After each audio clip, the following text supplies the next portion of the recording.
I thought my best friend was helping my son find love. Turns out, she was the one he found. And when I got that wedding invitation in the mail, I realized that the two people I loved most in this world had been lying to my face for over a year. My name is Sarah. I'm 52 years old, and I've lived in the same town my entire life. I raised my son Marcus completely on my own after my husband walked out on us, when Marcus was only 10. I worked double shifts at the diner, I cleaned houses on weekends, and I did everything I could to make sure my boy had a good life. And through all of it, through every single hard moment, my best friend Rachel was right there beside me. She was the sister I never had, the person who knew me better than anyone. Or at least that's what I thought. Let me start with Marcus. He was born on a cold January morning 28 years ago. I was 24, married to a man I thought I'd spend forever with. We weren't rich, but we were happy. Or, at least I thought we were. Marcus was the easiest baby. He barely cried. He slept through the night by 3 months, and he had this smile that could light up a whole room. I remember holding him for the first time and thinking that nothing bad could ever happen as long as I had him. His father, Richard, seemed happy at first too. He'd come home from work and hold Marcus, play with him, do all the dad things. But somewhere around Marcus's 5th birthday, things started to change. Richard started working late, started going out with friends more, started pulling away from both of us. By the time Marcus was 8, I knew something was really wrong. Richard barely looked at me anymore. He'd come home, eat dinner in silence, and go to bed. We stopped talking. We stopped laughing. We became strangers living in the same house. And then one Tuesday morning I woke up and he was gone. Just gone. His clothes were missing from the closet. His toothbrush was gone from the bathroom. There was a note on the kitchen table that said he was sorry, that he couldn't do this anymore, that he needed to find himself. He left his 8-year-old son and his wife without a real explanation, without a conversation, without even saying goodbye to Marcus. I fell apart that day. Completely fell apart. I called in sick to work, I sat on my bedroom floor, and I cried until I couldn't cry anymore. And then my phone rang. It was Rachel. That's when I need to tell you about Rachel. Rachel and I met when we were teenagers, working at the same grocery store during summer break. We were both awkward 15-year-olds who didn't quite fit in anywhere. She was too smart for the popular kids, I was too poor. We bonded over restocking shelves and complaining about our boss. We stayed friends through high school, through college, through everything. When I got married, she was my maid of honor. When she got married 2 years later, I was hers. We lived 3 blocks apart. We talked every single day. Her marriage didn't work out either. Her husband left her for someone he worked with. No kids, which she said she was grateful for at the time, but I knew it hurt her. She'd always wanted to be a mother. So when Richard left, Rachel was the first person I called. And she came over immediately. She held me while I cried. She helped me figure out how I was going to pay bills on one income. She sat with Marcus and explained, in the gentlest way possible, that his daddy leaving wasn't his fault. Over the years, Rachel became part of our family. She came to Marcus's school plays. She taught him how to ride a bike when I was too scared he'd get hurt. She helped him with his math homework because I was terrible at math. She was there for his first day of middle school, his first basketball game, his first heartbreak. Marcus called her Aunt Rachel.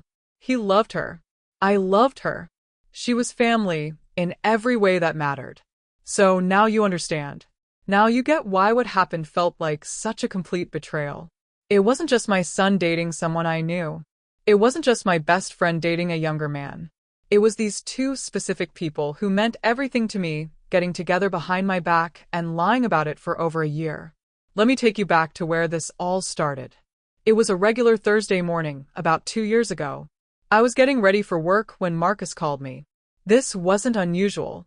My son called me almost every day, even though he lived 2 hours away in the city. He had a great job at some tech company, made good money, and I was so proud of him. "Hey, Mom," he said when I answered. "What are you doing this weekend?" "Same as always, baby. Working Saturday, church on Sunday." "Why?" "Just wondering. I might come visit." I got excited. Marcus didn't come home as often as he used to. Work kept him busy, and I understood that. That's what happens when your kids grow up. They build their own lives. That would be wonderful, I said. I'll make your favorite pot roast with those carrots you like. Sounds perfect, Mom. Love you. Love you too, sweetie. That was it. A normal conversation. Nothing seemed wrong. Nothing seemed off. But that was the weekend everything started, and I had no idea. Marcus did come home that weekend. And Rachel, my best friend of 20 years, happened to stop by on Saturday afternoon. This also wasn't unusual. Rachel lived just 3 blocks away. She came over all the time. We have coffee, watch our shows, talk about everything and nothing. She was divorced too, had been for about 5 years. No kids of her own. She always said Marcus was like a nephew to her. Like a nephew. Those words haunt me now. Rachel had been there for me, through everything.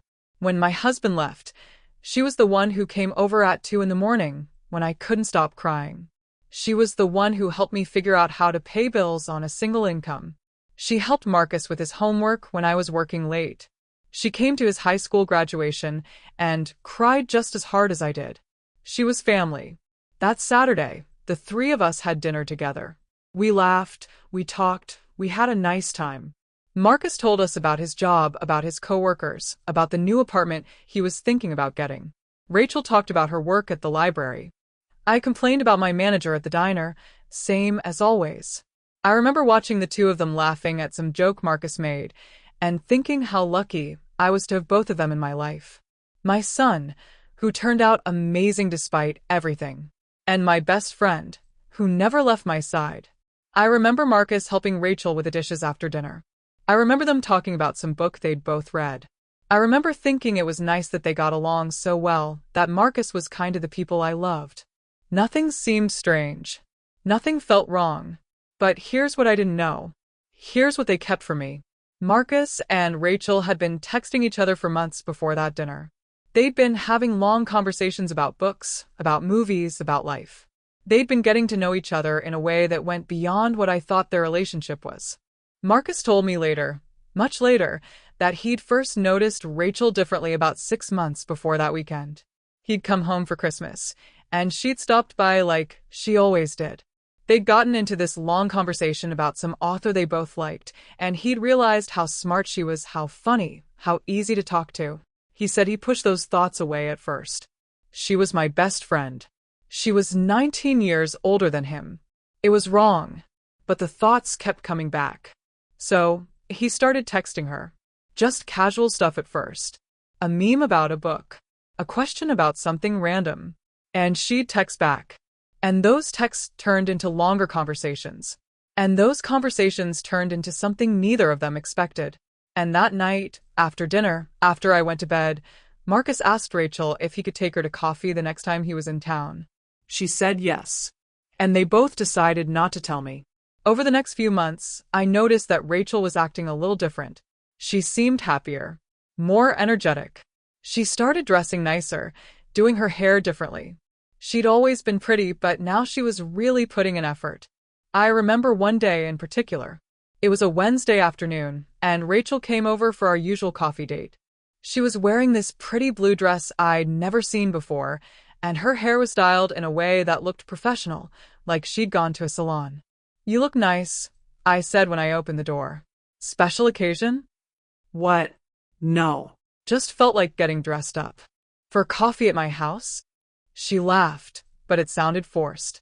"I had a meeting earlier at work. Didn't feel like changing." I believed her. Why wouldn't I? This was Rachel, my best friend. The woman who held me while I cried after my divorce. The woman who helped me pay my electric bill when money was tight. The woman who never judged me, never lied to me, never gave me a reason not to trust her. Over the next few months, I noticed that Rachel was acting a little different. She seemed happier, more energetic. She started dressing nicer, doing her hair differently. She'd always been pretty, but now she was really putting in effort. I remember one day in particular. It was a Wednesday afternoon, and Rachel came over for our usual coffee date. She was wearing this pretty blue dress I'd never seen before, and her hair was styled in a way that looked professional, like she'd gone to a salon. "You look nice," I said when I opened the door. "Special occasion?" What? No. Just felt like getting dressed up. "For coffee at my house?" She laughed, but it sounded forced. "I had a meeting earlier at work. Didn't feel like changing." I believed her. Why wouldn't I? This was Rachel, my best friend. The woman who helped me while I cried after my divorce. The woman who helped me pay my electric bill when money was tight.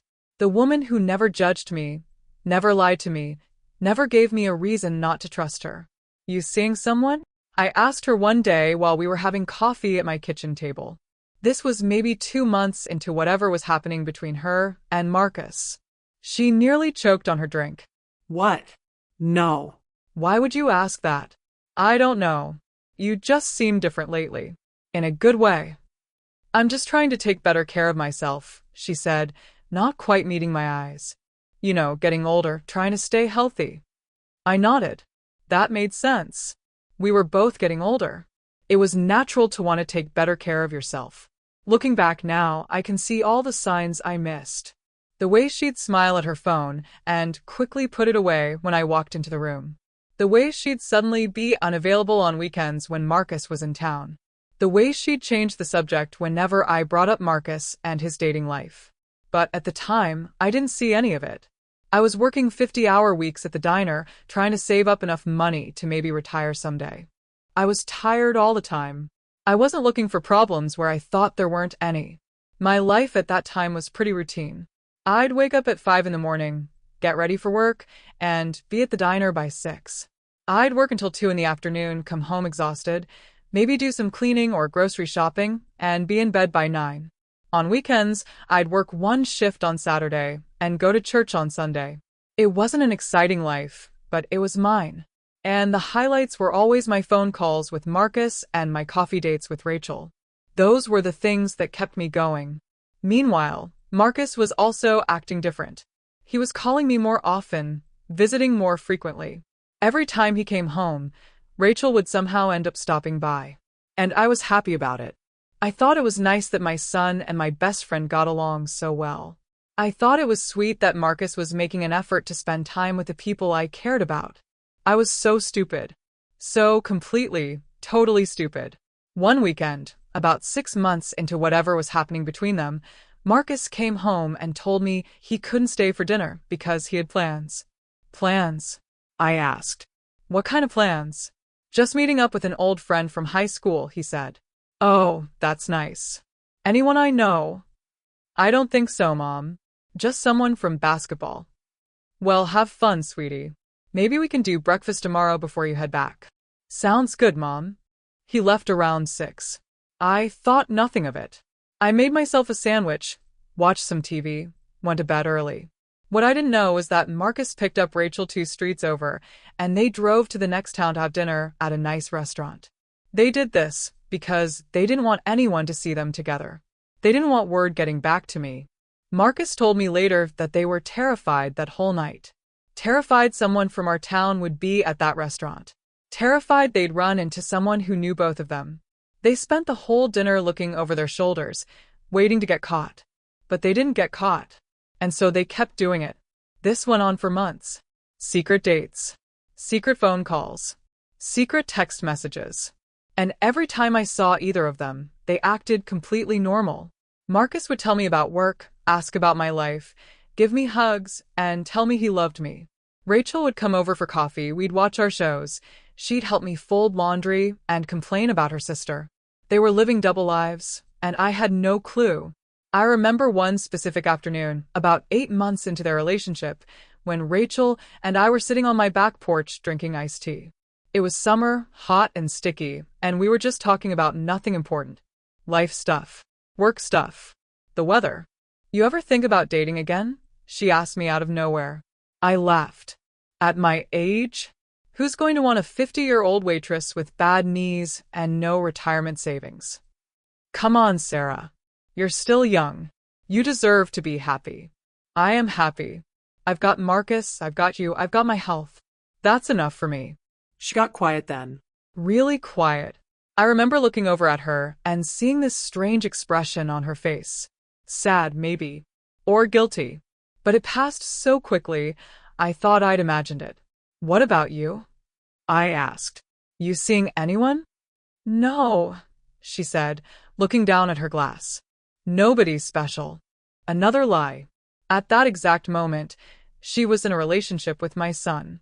They'd already said I love you to each other. They were already talking about a future together. And she sat there on my porch, drinking my tea, eating the cookies I'd baked, and lied straight to my face. I think about that moment a lot now. About how easy it was for her to lie to me. About how she didn't even hesitate. Just a simple no, and then she changed the subject to talk about some drama at the library. Around this same time, I noticed that Marcus was asking more questions about Rachel. Nothing too obvious, but looking back, I can see what he was doing. How's Rachel doing? He'd ask during our phone calls.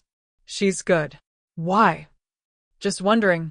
She seemed a little stressed last time I saw her. She's been dealing with some stuff at work. Budget cuts at the library. You know how it is. That's tough. Tell her I said hi. I will, sweetie. He was fishing for information about her, trying to learn more about her life, her moods, her problems. And I was giving him that information, completely unaware that he was using it to be a better boyfriend to her. About a year into their relationship, I noticed that Marcus seemed really happy. Like, genuinely happy in a way I hadn't seen since he was a kid. He was smiling more, laughing more. He seemed lighter somehow.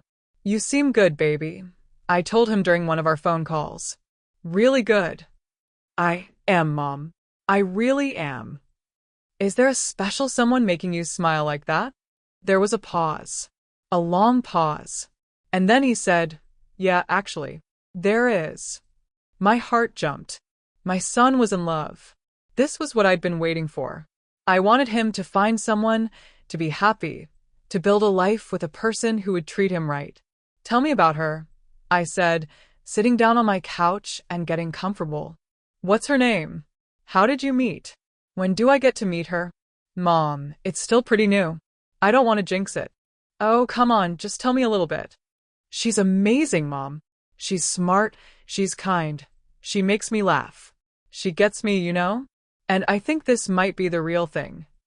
I'm so happy for you, sweetie. You know I just want you to be happy. I know, Mom. And I am. I promise I'll introduce you to her when the time is right. Okay, baby. I can wait. But I'm so excited for you. You deserve someone wonderful. Thanks, Mom. That means a lot. We talked for a while longer about his job, about my work at the diner, about normal, everyday things. And the whole time, he never told me the truth. Never said that the woman he was talking about was someone I already knew and loved. But here's the thing. I didn't have to wait to meet her. I already knew her. I had coffee with her twice a week. I'd known her for 2 decades. And she was sitting in my living room the very next day, listening to me talk about how excited I was that Marcus had found someone special, and she didn't say a word. She just smiled and nodded and said, "That's wonderful, Sarah. I hope she's good enough for him." I went on and on about it, about how I hoped she was a nice girl, about how I hoped she'd treat him right, about how I couldn't wait to meet her and welcome her into our family, about how I'd always dreamed of having a daughter, and maybe this would finally give me one. And Rachel sat there the entire time, knowing it was her, knowing she was the girlfriend I was so excited about, and she let me talk. She let me imagine some young woman I'd never met, some stranger who would become part of our family. She let me build up this whole fantasy in my head, and she never said a word. I should have seen the guilt in her eyes.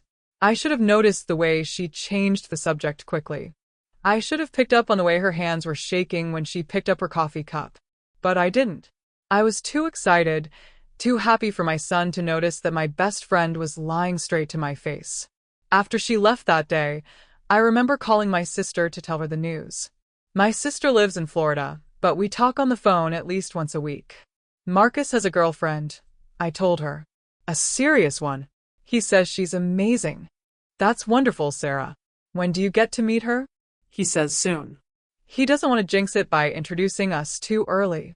That's smart. Let them figure out if it's real first. I just hope she's good enough for him. I hope she treats him right. I hope she makes him happy. I'm sure she will. Marcus has a good head on his shoulders. He wouldn't be with someone if she wasn't good for him. You're right. I'm just being a worried mom. That's your job. But try to relax. Be happy for him. I am happy for him. So happy. And I was genuinely happy that my son had found someone. I just had no idea who that someone was. Around month 15 of their secret relationship, things started getting serious between Marcus and Rachel. He told me he was thinking about proposing to his girlfriend soon. He said he'd found the one. He wanted my blessing. This was during one of our regular phone calls. I was folding laundry when he called, and I remember dropping the towel I was holding when he told me, "You want to propose?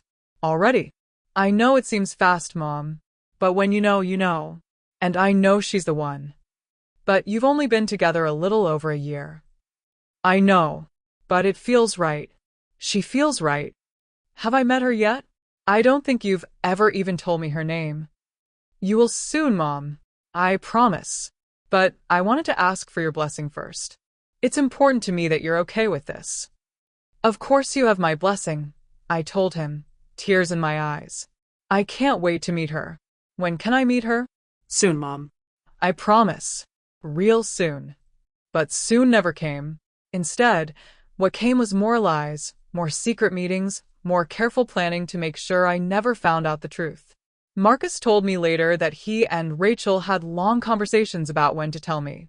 They knew they couldn't keep it secret forever, especially not if they were going to get married. But every time they tried to plan how to tell me, they'd talk themselves out of it.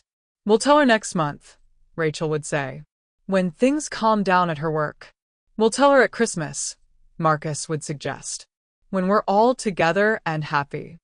But next month would come and go. Christmas would come and go. And they still hadn't told me. They celebrated their 1-year anniversary at a bed and breakfast 3 hours away. Marcus showed me pictures later. They looked so happy in those photos. Smiling, holding hands, looking at each other like they were the only two people in the world. I wanted to be happy looking at those pictures. I wanted to focus on how happy my son looked. But all I could think about was that I wasn't there. I wasn't part of that celebration. I didn't even know it was happening. They were building a whole relationship, a whole life together, and I was completely left out of it. Rachel started pulling away from me around this time. She canceled coffee dates. She was always busy when I called.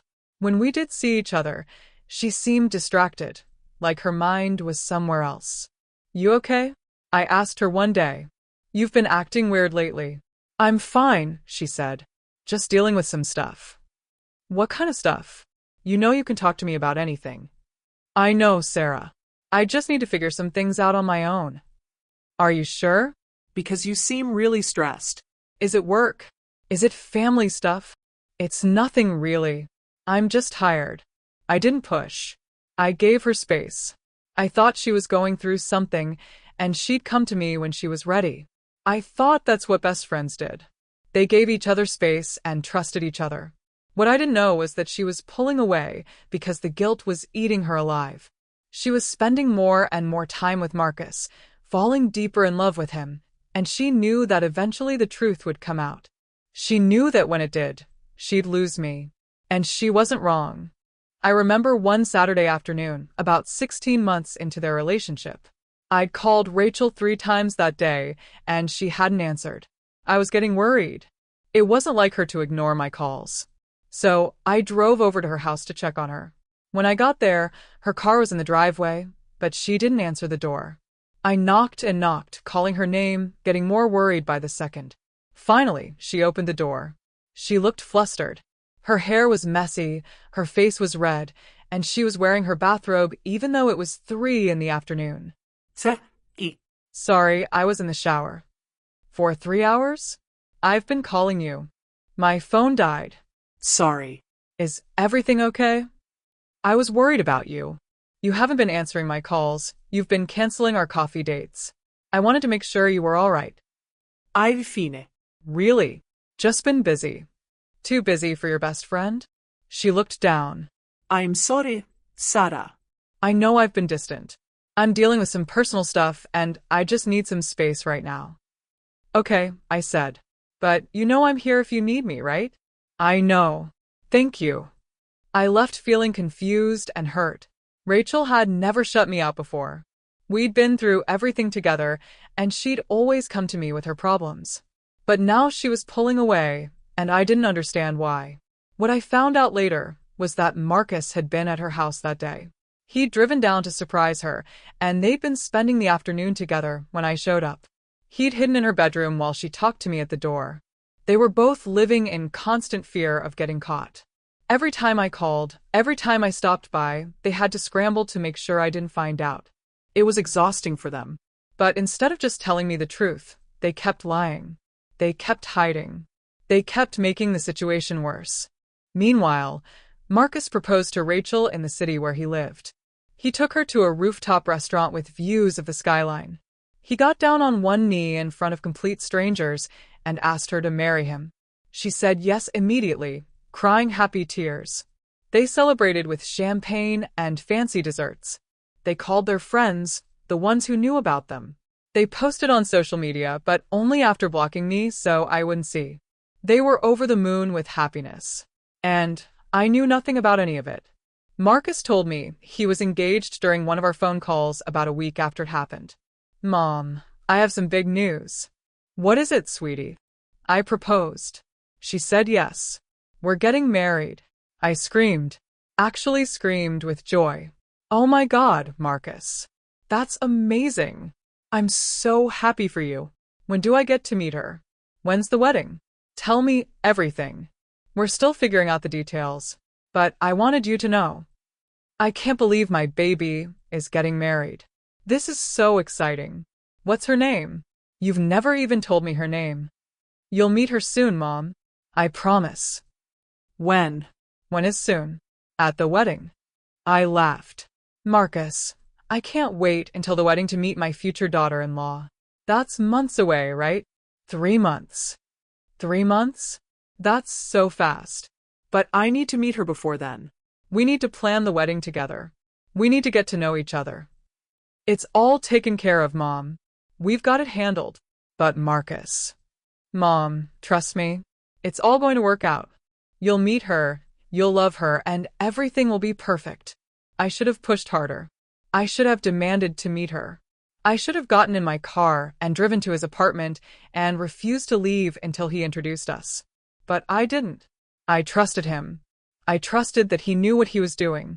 Because before they posted anything publicly in our town, before they told anyone who might tell me, they agreed they needed to tell me first. They knew they couldn't hide it anymore. The engagement made it real, made it public, and they couldn't keep lying forever. But here's how they decided to tell me. Not in person. Not even over the phone. They decided to wait until the wedding invitations were printed and mailed. That's right.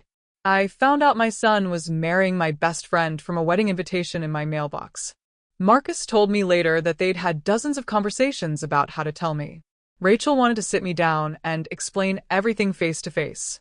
Marcus thought a phone call would be better. They went back and forth for weeks, both of them too scared to actually do it.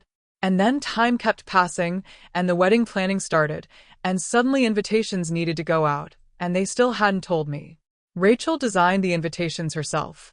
She told me this later, crying, explaining how she'd sat at her computer for hours trying to find the right words. Trying to make it sound normal and happy instead of what it really was, which was a confession printed on fancy paper. So they made the decision to just send the invitation and deal with the fallout after. They thought maybe seeing it in writing would be easier for me to process than hearing it spoken out loud. They thought wrong. It was a Tuesday. I remember, because Tuesdays are when I check my mail on the way home from work. I was tired, my feet hurt, and I just wanted to get home and take a hot bath. I'd had a long shift at the diner. One of the other waitresses had called in sick, so I'd had to cover her tables on top of my own. There'd been this one customer who'd complained about everything. The coffee was too hot, then too cold. The eggs were too runny, then too hard. Nothing was right, and he'd left me $1 tip on a $30 order. So I was exhausted and frustrated, and my feet were killing me. I grabbed the stack of envelopes from my mailbox without really looking at them. Bills, probably. Junk mail. Nothing exciting. I got inside, kicked off my shoes, and sat down at my kitchen table to go through everything. Electric bill, $93. Credit card offer, straight into the trash. Some advertisement for a furniture store having a sale. And then, a fancy cream-colored envelope with my name written in beautiful calligraphy. I opened it, thinking maybe it was from one of the girls I used to work with at the diner. She'd gotten married last year, and she was always doing fancy stuff like that. Maybe she was having a baby or something. But when I pulled out the card inside, my whole world stopped. Marcus James Thompson and Rachel Louise Peterson request the honor of your presence at their wedding. I read it 3 times. 4 times. 5 times. The words didn't make sense. They couldn't make sense. Marcus and Rachel? My Marcus and my Rachel? Getting married? My hands started shaking. My heart was beating so fast I thought I might be having a heart attack. I stood up, sat down, stood up again. I walked in circles around my kitchen. I read the invitation again, hoping I'd misread it somehow, hoping it was a mistake. But there were their names, black ink on cream cardstock. Marcus James Thompson and Rachel Louise Peterson. Wedding date, 3 months away. Saturday, June 15th. Ceremony at the church downtown at 2 in the afternoon. Reception at the community center to follow. The same church where I used to take Marcus every Sunday when he was little. The same church where Rachel and I had volunteered together for the Christmas pageant for 10 years running. The same community center where we celebrated Marcus's high school graduation. I grabbed my phone and called Marcus. It rang once. Twice. 3 times. 4 times. And then he answered. Hey Mom, what's up? His voice was casual. Normal. Like nothing was wrong. What's up? My voice came out high and strange. What's up, Marcus? I just got a wedding invitation in the mail. Silence. Long, heavy silence. I could hear him breathing on the other end of the line. Mom, I can explain. Explain? You're marrying Rachel? My Rachel? And you didn't think to tell me? I found out from a piece of paper in my mailbox. Mom, please calm down. Calm down? You've been dating my best friend, and you never said a word. How long has this been going on? Another pause. Longer this time. About 17 months. 17 months. A year and a half. All those times Marcus came home and Rachel stopped by. All those conversations where they both looked me in the eye and lied. All those phone calls where Marcus told me about his girlfriend, but never said who she was. All those coffee dates where Rachel listened to me talk about my excitement over Marcus finding someone, and she never admitted it was her. 17 months. I repeated. My voice sounded hollow. You've been lying to me for 17 months. We weren't lying, Mom. We just weren't ready to tell you. That's the same thing, Marcus. You looked me in the eye over and over again, and you didn't tell me the truth. That's lying. That's exactly what lying is. I'm sorry. We're both sorry. We just didn't know how to tell you. So, you thought mailing me a wedding invitation was the answer? You thought that was better than picking up the phone? Better than driving down here and talking to me like an adult? I know it wasn't right. I know we should have told you sooner. Sooner? Marcus, you should have told me from the beginning. From the very first date. When you first realized you had feelings for her, you should have come to me. Would you have been okay with it if we had? That stopped me. Because honestly, I didn't know. Would I have been okay with my 26-year-old son dating my 45-year-old best friend? Would I have supported them? Or would I have tried to talk him out of it? Would I have tried to stop it before it started? I don't know, I admitted. But you should have given me the chance to find out. You should have trusted me enough to be honest. You should have respected me enough to tell me the truth. You're right. I'm sorry, Mom. I'm so sorry. I need to go, I said, and I hung up before he could respond.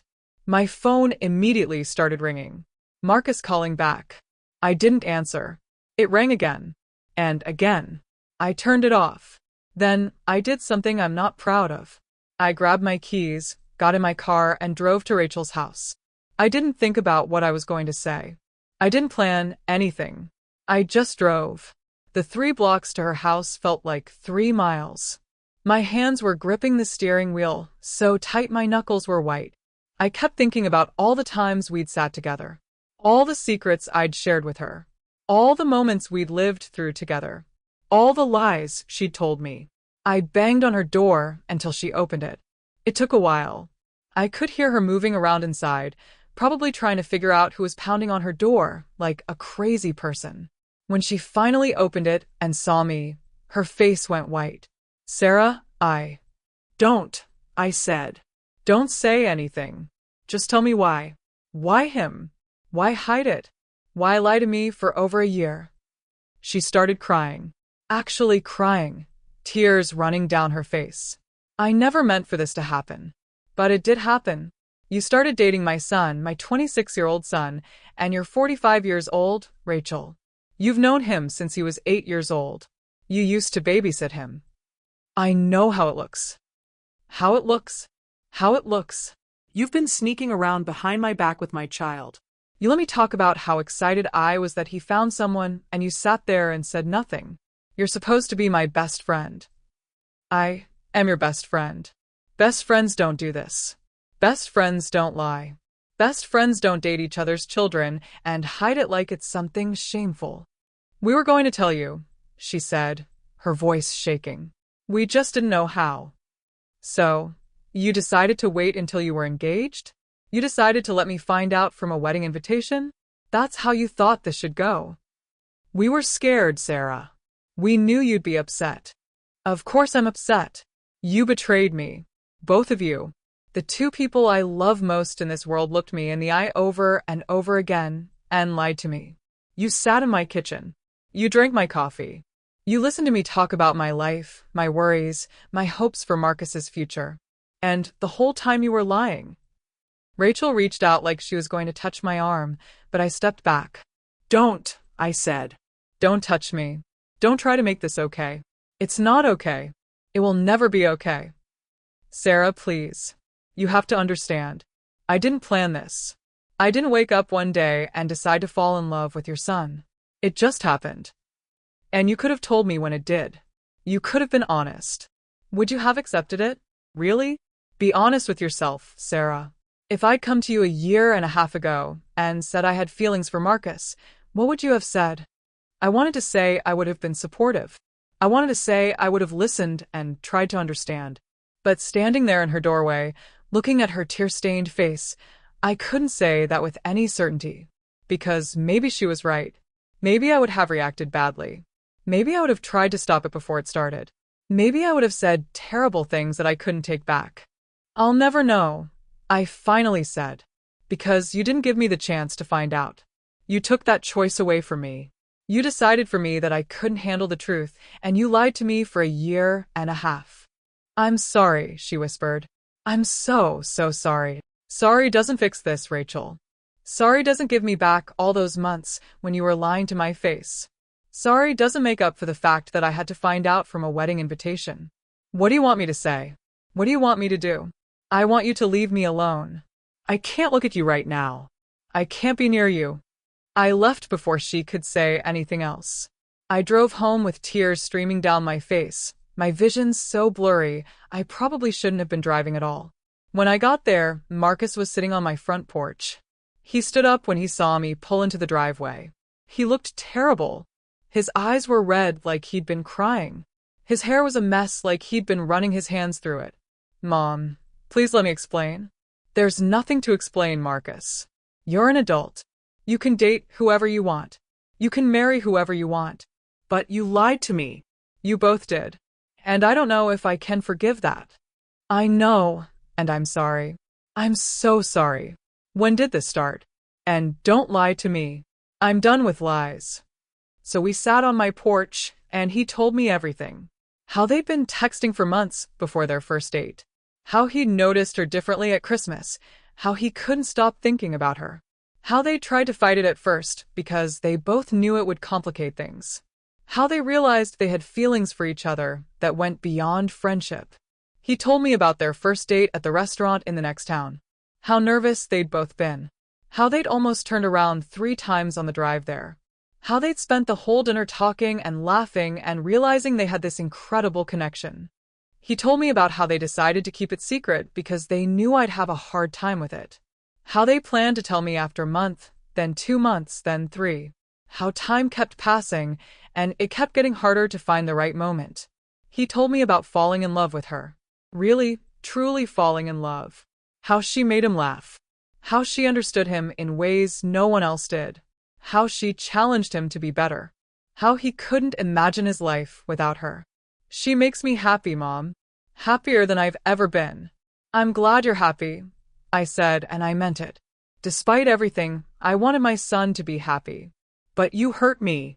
Both of you hurt me so badly. I know. And we'll spend forever making it up to you if you let us. I need time, Marcus. I need time to process this. How much time? I don't know. Just time.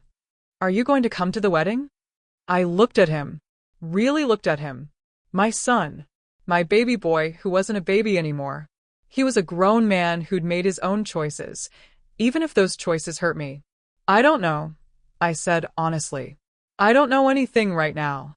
He left after that, and I went inside and cried harder than I'd cried since my divorce. I cried for the friendship I'd lost. I cried for the trust that had been broken. I cried because my son, my baby, had grown up and made choices that didn't include me. I cried because everything felt wrong, and I didn't know how to make it right. That night, I lay in bed staring at the ceiling, unable to sleep. I kept playing everything back in my mind. Every conversation, every coffee date, every phone call, looking for the signs I'd missed, wondering how I could have been so blind. I thought about Rachel sitting in my kitchen listening to me talk about Marcus's mystery girlfriend. I thought about the guilt that must have been eating at her, knowing she was that girlfriend. And I thought about how easy it seemed to be for her to keep lying.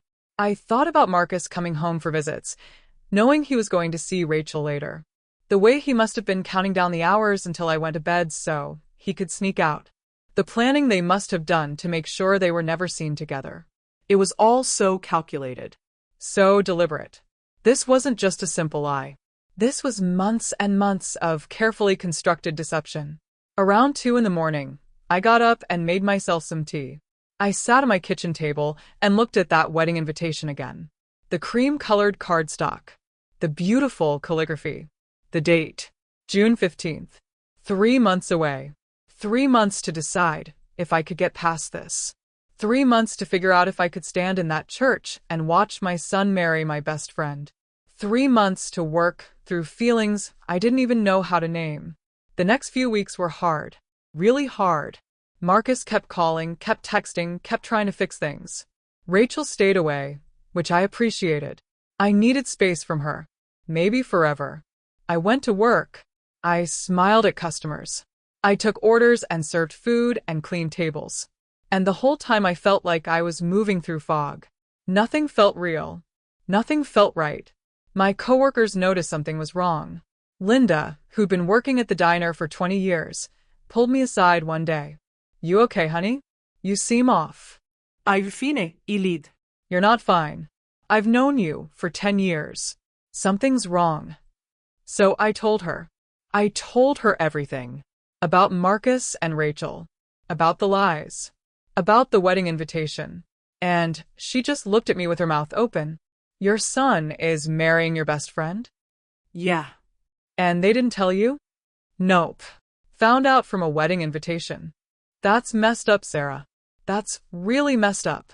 I know. Are you going to the wedding? I don't know. She hugged me then. Right there in the middle of the diner, she pulled me into a hug. Whatever you decide, we've got your back. That kindness broke something in me. I started crying right there at work, and Linda just held me while I cried. I told my sister what happened. She lives 3 states away, but we talk on the phone regularly. She was shocked, obviously. But she also said something that stuck with me. At the end of the day, Sarah, do you want to lose both of them? Because that's what's going to happen if you can't find a way to accept this. How am I supposed to accept this? I don't know. But I know you. And I know you love Marcus more than anything in this world. And I know Rachel has been your best friend for 20 years. That doesn't just go away. She lied to me for over a year. I know. And that was wrong. But she didn't do it to hurt you. She did it because she was scared. That doesn't make it okay. No, it doesn't. But maybe it makes it understandable. I thought about that conversation for days. Was fear an excuse for lying? Could I understand why they did what they did? Even if I couldn't forgive it? I started asking myself the hard questions. Was I mad because of the age difference? Was I mad because it was Rachel specifically? Or was I mad because they lied? The answer was complicated. All of those things bothered me. But mostly, I was mad about the lying. I could have maybe gotten past the rest if they'd just been honest with me from the start. The age difference bothered me, I won't lie. Marcus was 26 when they started dating. Rachel was 45. 19 years. That's a big gap. And yeah, she'd known him since he was a kid. She'd babysat him. She'd helped him with homework. And now she was dating him. But they were both adults. Marcus wasn't a teenager. He was a grown man with a good job and his own apartment. He could make his own choices about who he dated. And Rachel wasn't some predator. She'd fallen in love. It wasn't planned. It wasn't intentional. It just happened. But the lying that I couldn't get past so easily.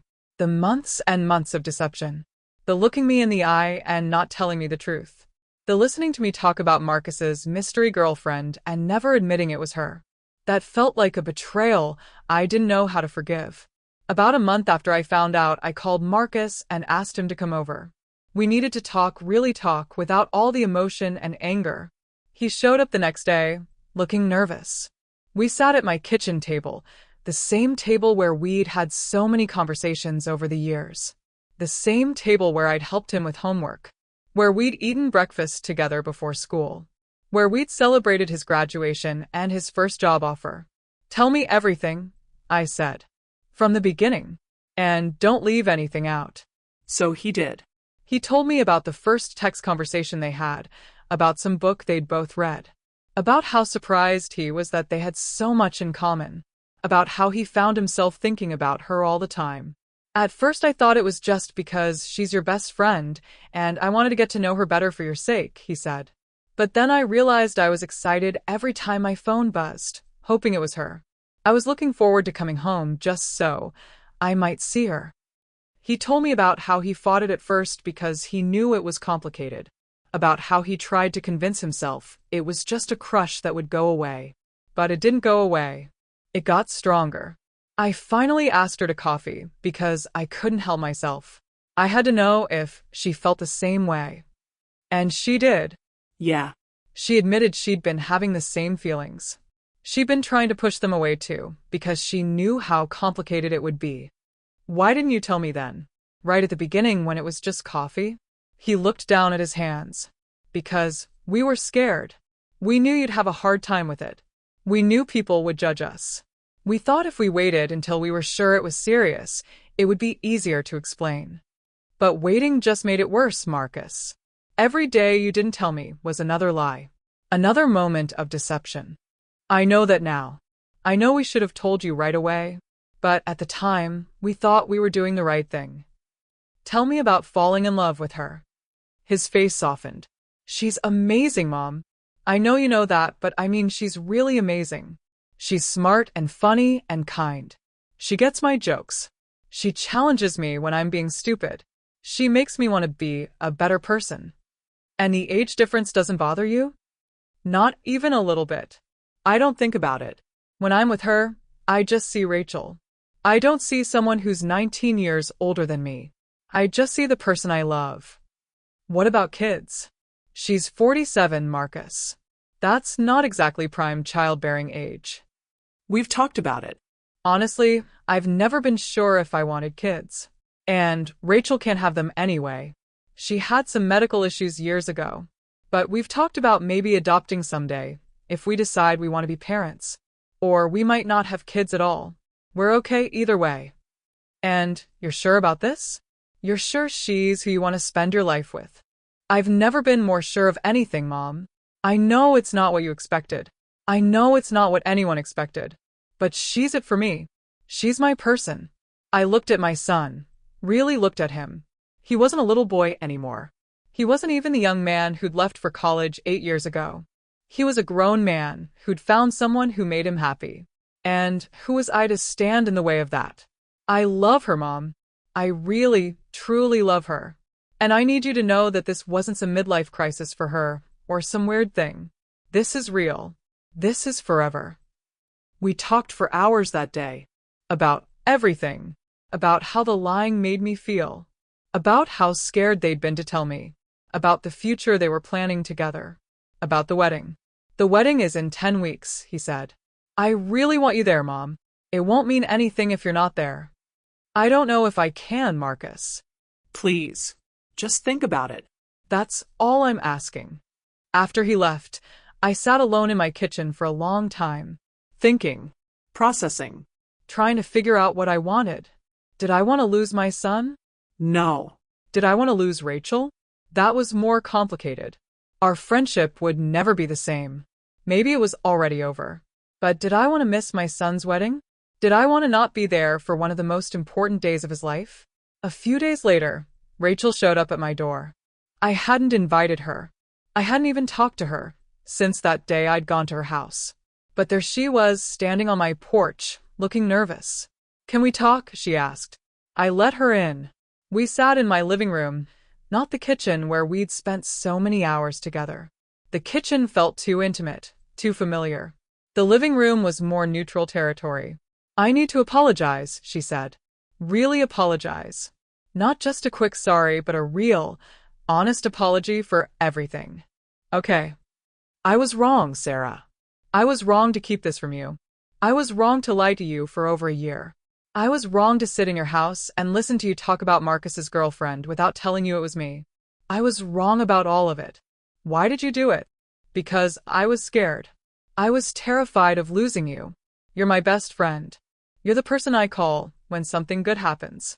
You're the person I turn to when things fall apart. And I knew that if I told you about Marcus, everything would change. Our friendship would change. Maybe end completely. So instead you lied to me for over a year? I know it doesn't make sense. I know it was wrong. But every day I told myself I'd tell you tomorrow. And then tomorrow would come and I'd chicken out. And more time would pass and it got harder and harder to find the right moment. There were 1,000 right moments, Rachel. Any moment would have been better than letting me find out from a wedding invitation. I know. And I will regret that for the rest of my life. If I could go back and do it differently, I would. I would have come to you the day after that first coffee with Marcus and told you everything. But you didn't. No, I didn't. And I have to live with that. We sat in silence for a moment. Then I asked the question I'd been wondering about since the beginning. Do you really love him? Or is this some kind of midlife crisis? She looked me straight in the eye. I love him, Sarah. I really, truly love him. This isn't a phase or a crisis or anything like that. He's the love of my life. I never thought I'd find someone like him. I never thought I'd feel this way again. He's 19 years younger than you. I know. And yeah, sometimes I think about that. Sometimes I worry that he'll wake up one day and realize he's married to someone who's almost 50. But then he looks at me like I'm the only person in the world, and I forget about the age difference. People are going to talk. Let them talk. I don't care what other people think. I only care what you think. I think you betrayed me. I think you lied to me for over a year.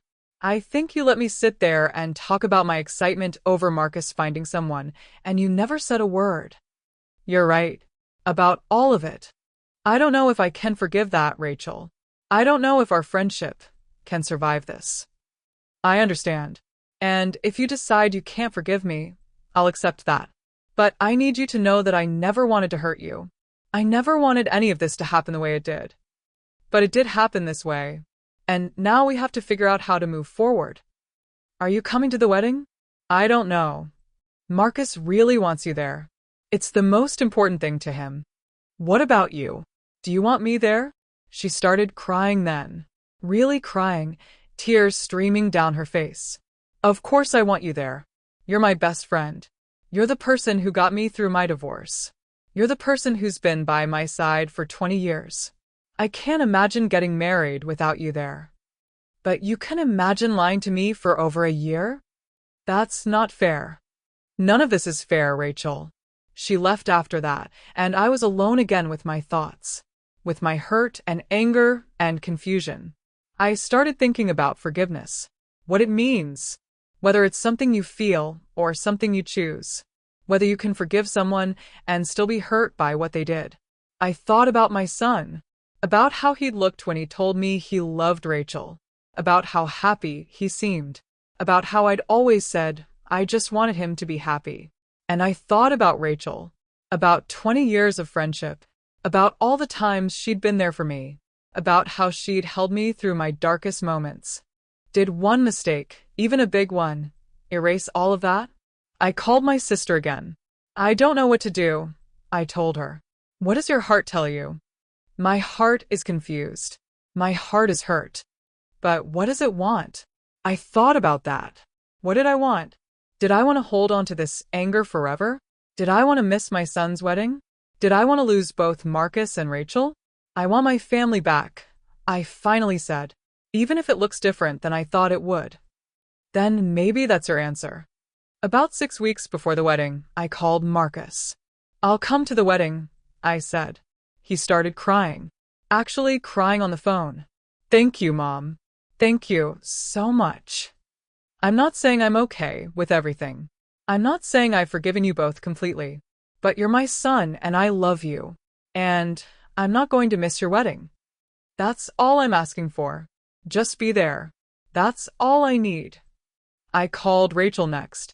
I'm coming to the wedding, I told her. Sarah, thank you. Thank you so much. I'm doing this for Marcus. Not for you. Not yet. I understand. And I'll take whatever you're willing to give. Our friendship is going to take time to rebuild, if it can be rebuilt at all. I know, and I'll wait as long as it takes. The weeks leading up to the wedding were strange. Marcus would call me with updates. They'd finalized the menu. They'd chosen the flowers. They'd written their vows. And I'd listen and try to be supportive, even though part of me was still so hurt. Rachel reached out a few times, asking if I wanted to have coffee. I said no. I wasn't ready for that yet. But I was polite about it. I was trying. I went shopping for a dress to wear to the wedding.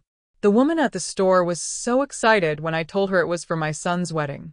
Oh, how wonderful. Do you like the bride? It's complicated, I said. She didn't push, just helped me find a nice dress in a soft blue color. Something that would photograph well, but wouldn't draw too much attention. I bought Marcus and Rachel a gift. A nice set of dishes that Rachel had put on their registry. I wrapped it carefully, wrote a card that said, "Congratulations on your wedding day. Wishing you both happiness. Love, Mom."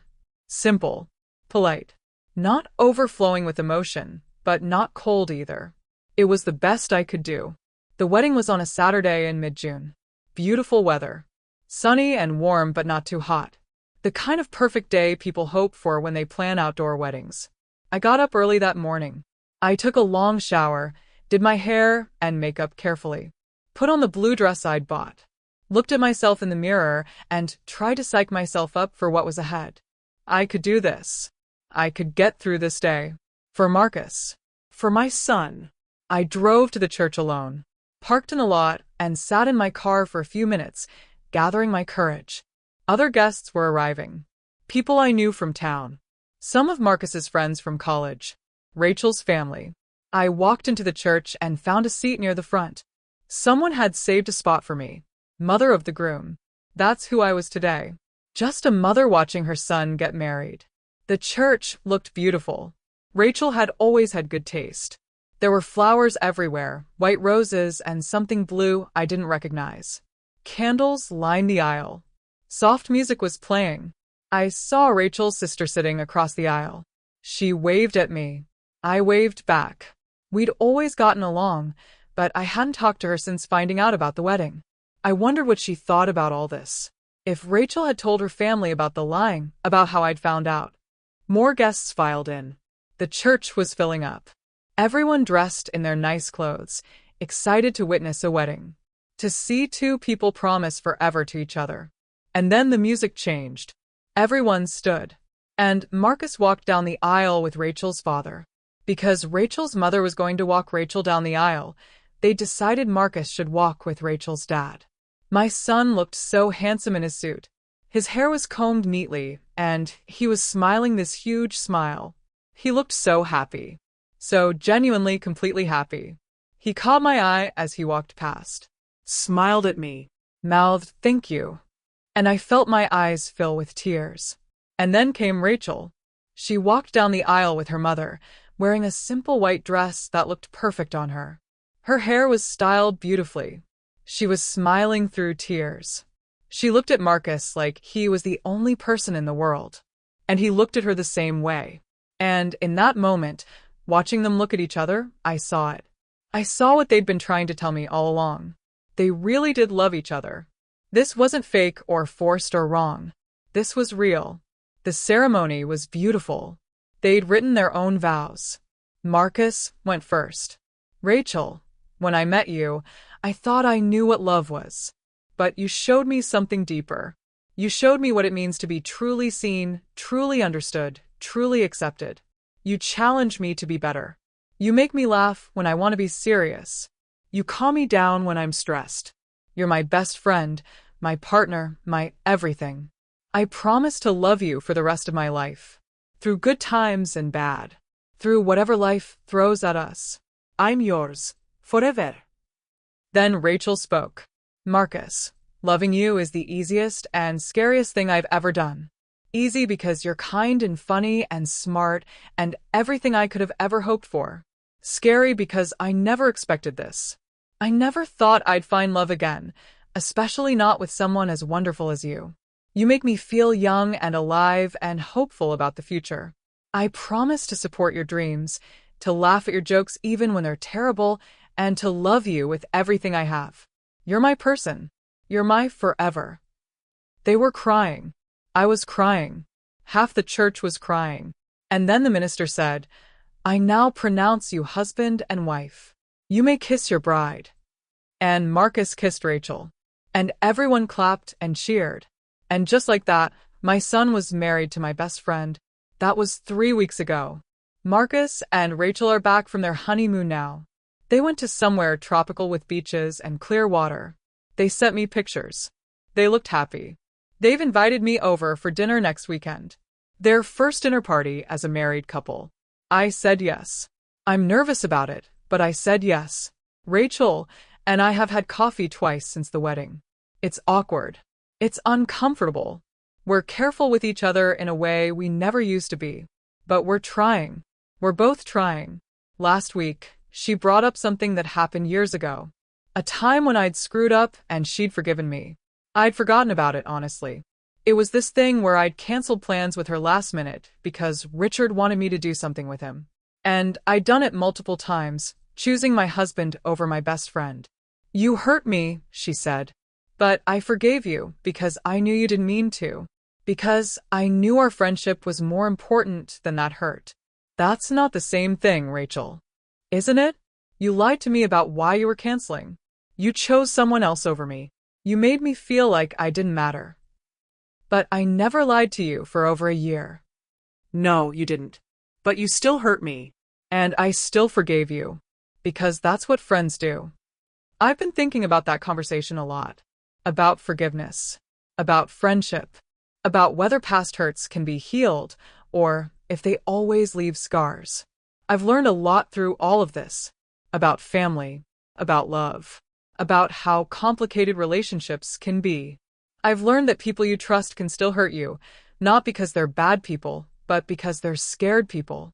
Because they make mistakes. Because they're human. I've learned that love doesn't always look the way you expect it to. Sometimes it's messy and complicated and hard to understand from the outside. I've learned that forgiveness isn't a feeling, it's a choice. You can choose to hold on to anger forever, or you can choose to let it go. You can choose to focus on the betrayal, or you can choose to focus on the fact that two people you love found happiness together. I've also learned that you can be hurt and still show up. You can be angry and still be present. You can work through complicated feelings while still being there for the people you love. Am I completely okay with everything? No. Do I wish it had happened differently? Absolutely. Do I think about all those months of lies and feel hurt? Yes, all the time. But Marcus is my son.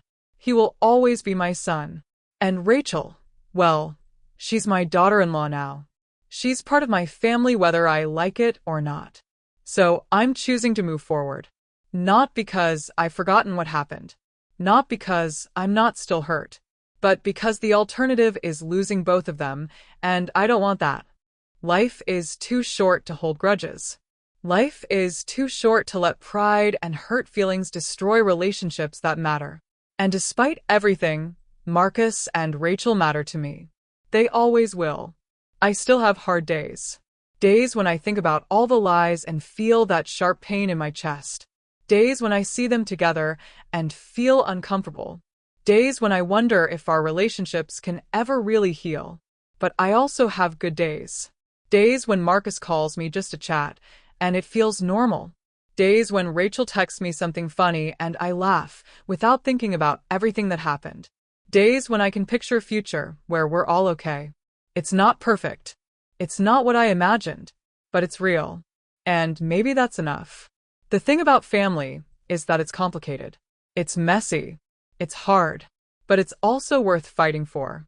Worth working through the difficult stuff. Worth choosing again and again, even when it's hard. So yes, I went to the wedding. Yes, I'm working on rebuilding these relationships. And yes, I'm trying to forgive, even though it's one of the hardest things I've ever done. Because at the end of the day, Marcus is happy. He found someone who loves him, who treats him well, who wants to build a life with him. And isn't that what every mother wants for her child? Rachel and I will probably never have the exact friendship we had before. Too much has happened. Too much trust was broken. But maybe we can build something new. Something different, but still good. And Marcus and I, we're going to be okay.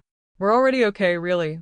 Because the love between a mother and son is stronger than lies and secrets and hurt feelings. I'm not telling you this story because I have all the answers. I don't. I'm still figuring it out. I'm still working through my feelings. I'm still having hard days and good days, and everything in between. I'm telling you this story because sometimes life doesn't go the way you plan. Sometimes the people you trust let you down. Sometimes the stories you write for yourself don't match the reality you end up living. But you survive. You keep going. You find a way forward, even when the path is dark and unclear. You do it because you have to. Because giving up isn't an option. Because love, real love, the kind that matters, is stronger than pain and betrayal and broken trust. You show up. You choose people. You forgive even when it's hard. And you hope that somehow, someway, everything works out the way it's supposed to. Even when it doesn't look anything like what you imagined. Next weekend, I'll go to dinner at Marcus and Rachel's house. I'll probably feel awkward. It'll probably be uncomfortable. But I'll go. I'll show up. I'll try. Because that's what family does. We show up for each other, even when it's hard. Especially when it's hard. And who knows? Maybe someday I'll sit in their kitchen and it'll feel natural. Maybe someday Rachel and I will laugh together without that slight tension in the air. Maybe someday I'll look at them together and only feel happy for them, without any of the complicated hurt mixed in. Maybe. Or maybe there will always be a little bit of hurt. A little bit of awkwardness. A little bit of, this isn't how I thought things would go. But that's okay too. Because life is messy. Relationships are complicated. And perfect doesn't exist. What does exist is choice. If you like the story, like the video and subscribe to the channel and comment down below for more videos.